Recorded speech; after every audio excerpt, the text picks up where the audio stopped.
Hola, hemos terminado de ver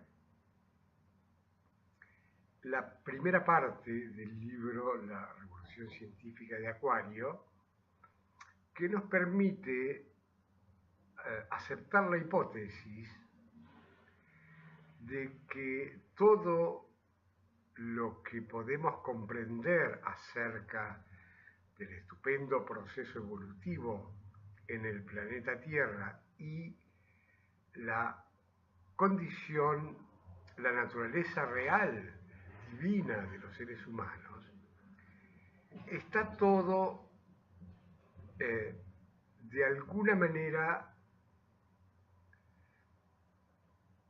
escrito y revelado o por la penetración de la ciencia en los ámbitos de la espiritualidad humana o por las revelaciones que han sido dadas en el siglo pasado. Realmente es una época estupenda para la evolución del conocimiento de la humanidad.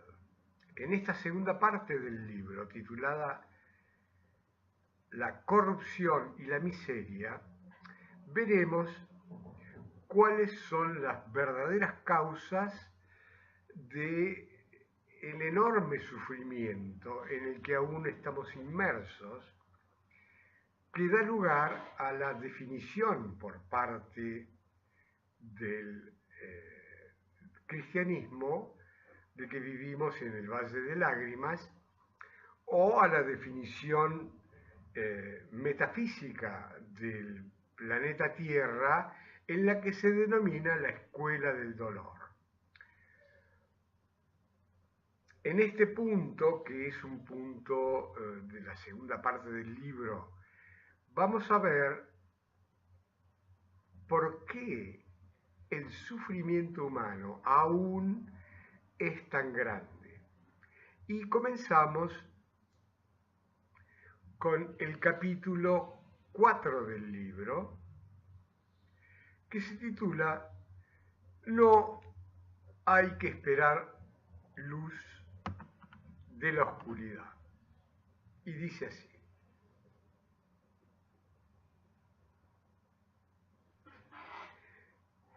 en el primer título veremos qué son los constructores y los destructores. Todas las señales apuntan al corazón. Las palabras que titulan la segunda parte de este libro son muy conocidas, pero sus significados verdaderos no lo son tanto.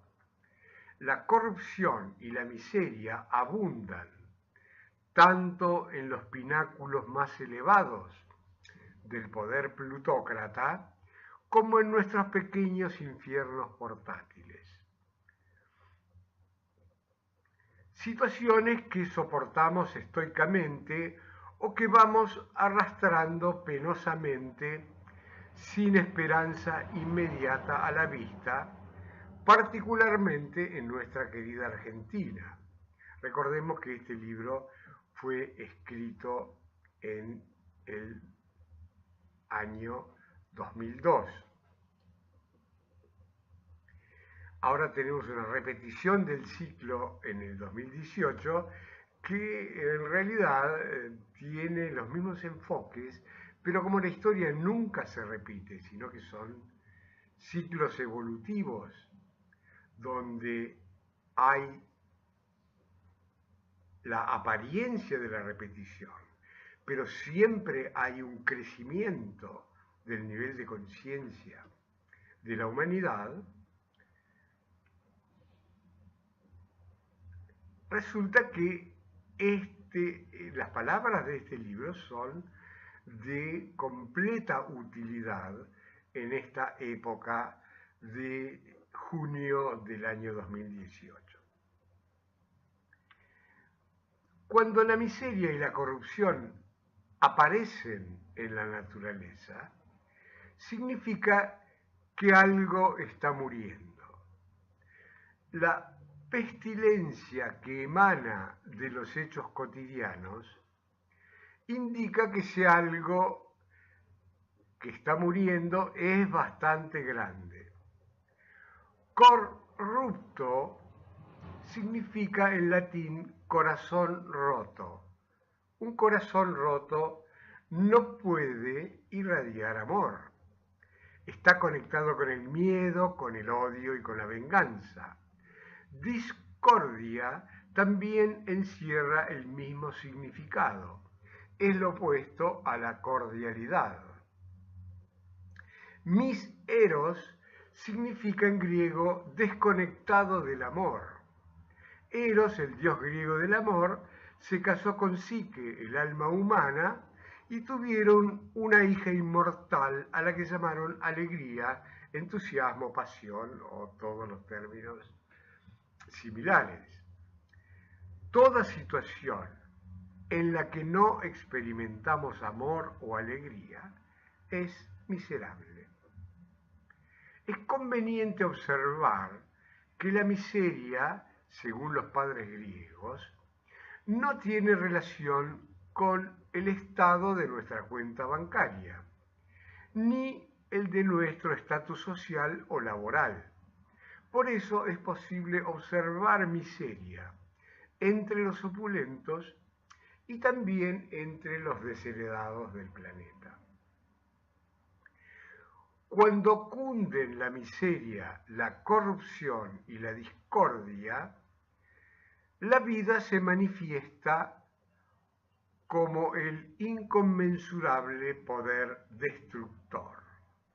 El rayo de Zeus, Shiva, el primer rayo, el dedo de Dios, Apocalipsis, son los nombres más usuales de este poder. Nuestro Dios es un fuego consumidor, dice la Biblia. Los poderes de Dios son los de la creación, la preservación y la eventual destrucción de todo aquello que no sirve a sus propósitos o no cumple las funciones para las que fuera diseñado. Como corresponde a un orden divino, solo muere lo que ya no sirve. Lo que ha sido generado en el miedo es efímero. Solo lo que procede del amor es eterno. Este concepto fue genialmente sintetizado por la frase bíblica que dice: no se puede poner el vino nuevo en odres viejos. El desastre plutócrata de la actual civilización occidental está irremediablemente condenado a morir, como lo intuyera Arnold Toynbee en su genial libro Estudio de la Historia. Para una mejor comprensión de estos aspectos fundamentales de la actual situación histórica de la humanidad, emplearemos algunos gráficos simples, pero que son muy reveladores.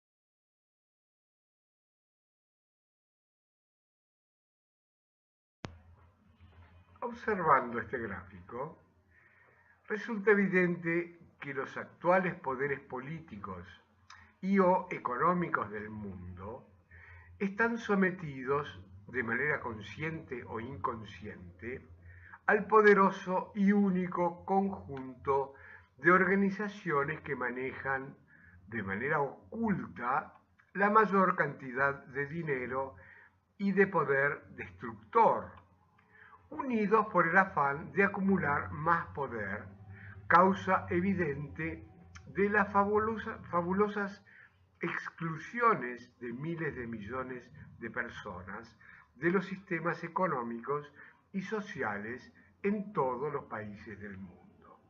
Con la sola excepción, decía el libro en el año 2002, de la Comunidad Europea de Naciones. Esto obviamente ha cambiado en estos años. Y seguimos con el libro que dice, esto es así porque la plutocracia global solo acepta y usa a 3 tipos de personas: a los perros de la guerra, a los esclavos de la droga y a los esclavos del trabajo y del consumismo más exacerbado. Las cifras de exclusión y del manejo de dinero son también terroríficamente elocuentes, como veremos en el próximo gráfico, que se titula Las cifras brutales de la exclusión, y que leeremos prolijamente porque tenía sentido en el año en que fue escrito este libro y también tiene mucho sentido en este momento.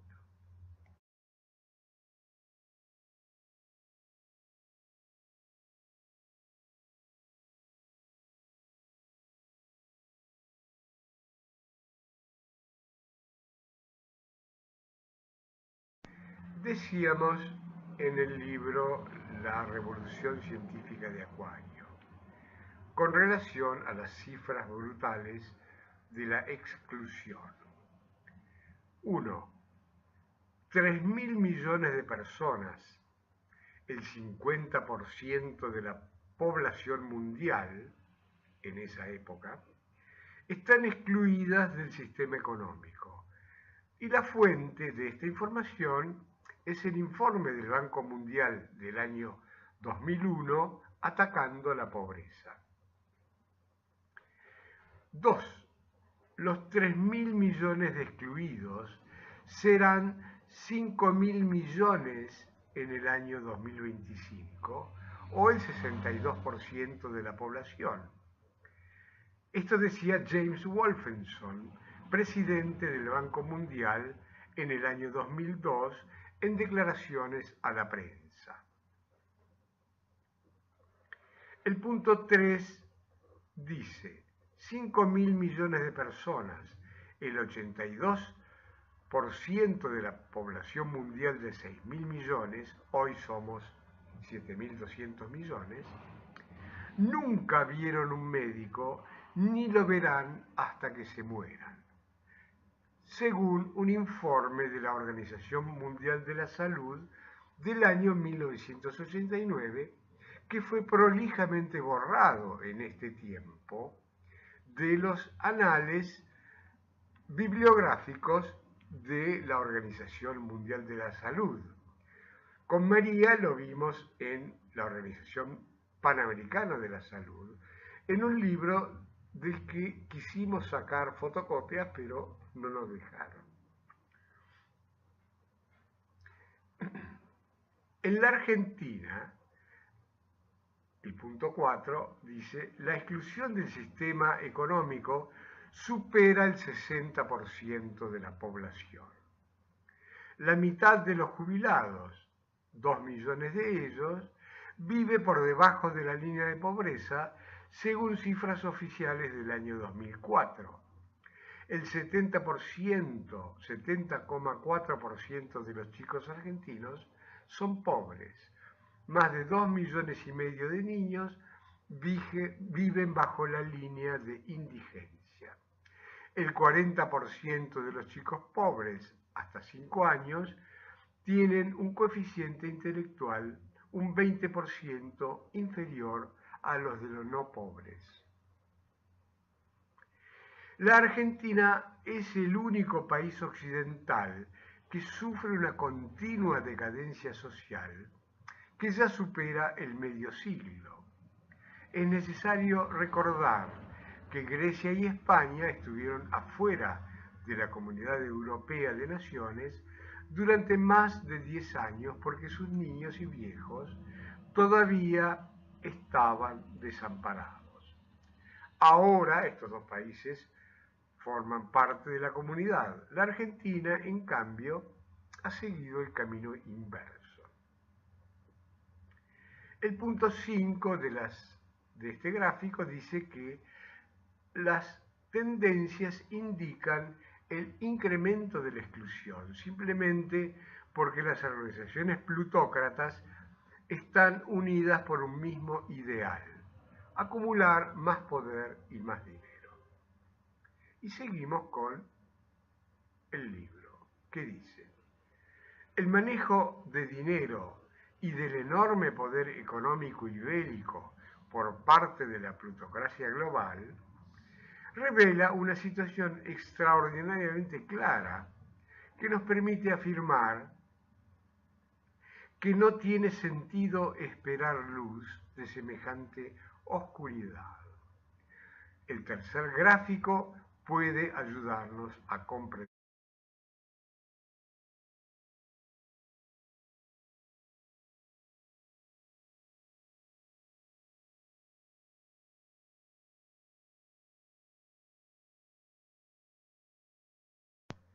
Si la civilización occidental ahorrara solamente un año en armas, narcotráficos, mármoles y computadoras para bancos, alcanzaría para sostener durante 400 años un sistema educativo que podría eliminar el analfabetismo del mundo. Y nos preguntábamos en ese momento: ¿alguien cree que esto puede suceder en el corto plazo? Las evidencias de la destrucción social son muy claras. En cambio, las evidencias de la tarea de los constructores son mucho menos perceptibles. Sin embargo, existen y podremos reconocerlas en la tercera parte de este libro. Baste por ahora saber que hemos elegido para vivir una época de transición inédita en la historia de la humanidad, en la que conviven y están actuando con gran poder tanto los destructores como los constructores. Los plutócratas y sus esclavos están destruyendo con gran despliegue combativo y ruido un orden social que se basa en la exclusión, mientras los constructores silenciosamente y sin luchar contra nada ni contra nadie practican la inclusividad, tanto en sus vidas como en sus obras, creando las nuevas formas de la civilización del amor, al tiempo que contribuyen a la muerte lo más piadosa posible de lo que está muriendo y no tiene ninguna gana.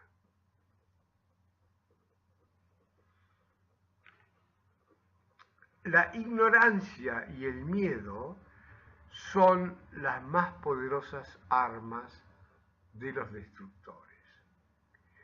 Cuando ocurren transiciones históricas tan potentes, en general las personas no tenemos demasiada conciencia de los acontecimientos y formamos parte inconsciente e involuntaria del proceso.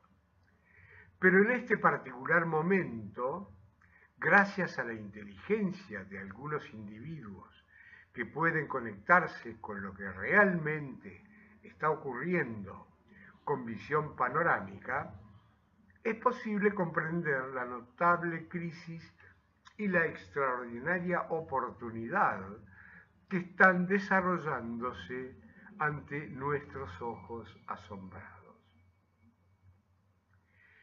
La obra cumbre de Arnold Toynbee, un historiador inglés ya fallecido, llamada Estudio de la Historia, consiste en el reconocimiento científico de los hechos del pasado que posibilitan comprender a las civilizaciones como individuos de la historia de las sociedades humanas, que al igual que cada hombre tienen su ciclo de nacimiento, desarrollo, apogeo, decadencia y muerte.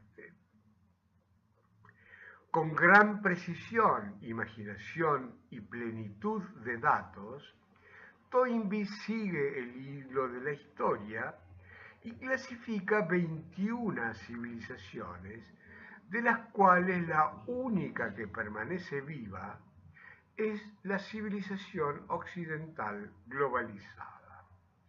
Precisamente este proceso de globalización o universalización del poder, en el concepto de Toynbee, es el que ha precedido sistemáticamente a la decadencia y muerte de la civilización involucrada. Pero los elementos que la componen no mueren, ni tampoco muere todo aquello que le sirve a la vida. Muere aquello que ya no le sirve a la humanidad, como un orden corrupto y decadente que implica siempre la cristalización del poder en pocas manos y la exclusión y el sufrimiento de los muchos.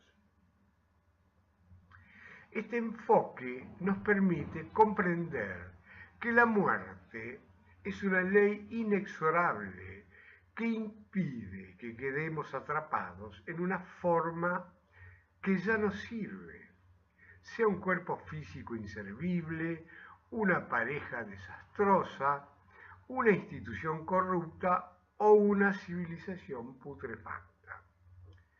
Muere toda aquella forma que no alcanza el grado de perfección posible en el periodo de vida asignado por el orden cósmico. En este piadoso y potente poder destructor reside la clave de un proceso evolutivo, inteligible y divinamente amoroso. Sin embargo, hemos sido educados en el temor a la muerte y en la ignorancia de nuestra condición divina e inmortal. Milenios de pecado original y de infiernos o cielos terroríficos, o de la nada igualmente aterradora. Dependencia en lugar de autonomía. Obediencia ciega en lugar de alegría y libertad. A pesar de todo, el espíritu humano está resucitando desde la tumba fría del materialismo teológico y científico más brutal de toda la historia. Una verdadera raza de víboras está mostrándonos su puño apocalíptico. No obstante, la vida está intacta y el poder del amor nos permite comprender que forman parte del plan divino. Alguien tiene que encarnar el poder destructor. Los gusanos que carcomen vorazmente los restos mortales de nuestros seres queridos son también de origen divino. Y la justicia existe como otra ley inexorable.